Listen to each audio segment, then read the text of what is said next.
আমার আবু সাইদ কি রাইফেল নিয়ে গিয়েছিল ময়দানে? কথা বলতে হবে। রাইফেল নিয়ে গিয়েছিল, রামদা নিয়ে গিয়েছিল, চাপাতি নিয়ে গিয়েছিল? আবু সাইদ শুধুমাত্র একটা লাঠি নিয়ে ময়দানে গিয়েছে। কথা বলেন ঠিক কিনা? আল্লাহ এখান থেকে আমাদেরকে শিক্ষা নিতে বলেছে। গোলাম শিক্ষা নাও। যুগে যুগে ফিরআউনরা আসবে, তাদের রক্তচক্ষু থাকবে, রাইফেল থাকবে, প্রশাসনের পাওয়ার থাকবে, কিন্তু মুসার মতো যদি একটা লাঠি নিয়ে দাঁড়িয়ে যাও, তোমাদেরকে বিজয় দিবে কে? জোরে বলেন, বিজয় দিবে কে?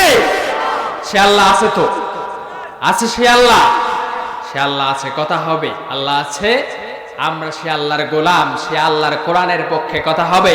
আমি বিশ্বাস করি বড়বাড়ির এই সাদেক নগর ইসলামের ঘাঁটি। এখানে কোরআন থেকে কথা চলবে। কোন মায়ের বেটার সাহস নাই এখানে কোরআনের কথা বন্ধ করতে পারে। যদি তাই হয়, শেষ পর্যন্ত আজকে কোরআন থেকে হক কথা চলবে।